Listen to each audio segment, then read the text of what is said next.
Well, I certainly don't think he's a hero. I think those are two very emotionally charged words, but I certainly don't think he's a hero. I think what he is, and he is a confessed lawbreaker. He took an oath to uphold the confidentiality of the position that he was afforded in working with the NSA.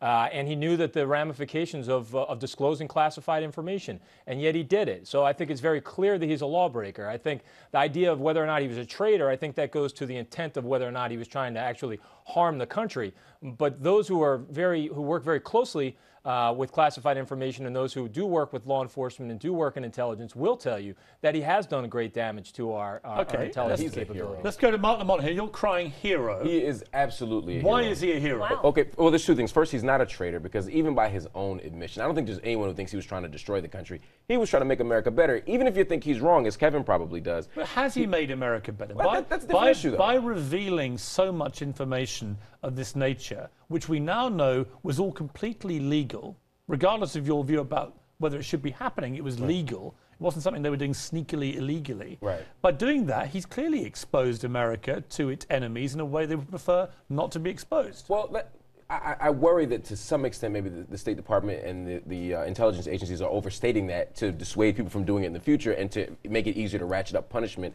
against this man.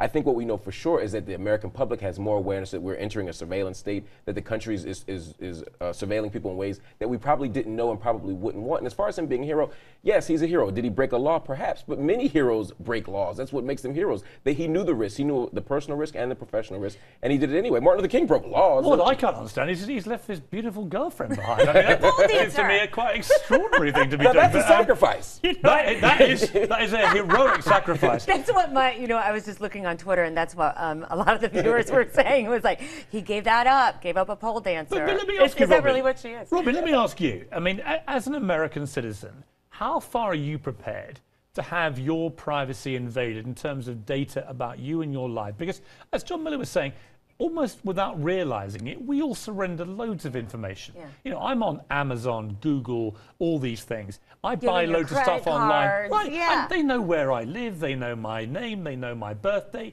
they know all sorts of stuff. Why are we getting so exercised about this?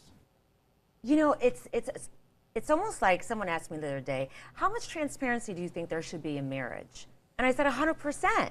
If there's not 100%, then I've got something to hide. So I feel comfortable because I'm not involved in activities I think the government would even be excited about. However, on the flip side, I just went through a compliance audit with the IRS. While I didn't have anything to hide, it was very uncomfortable, right?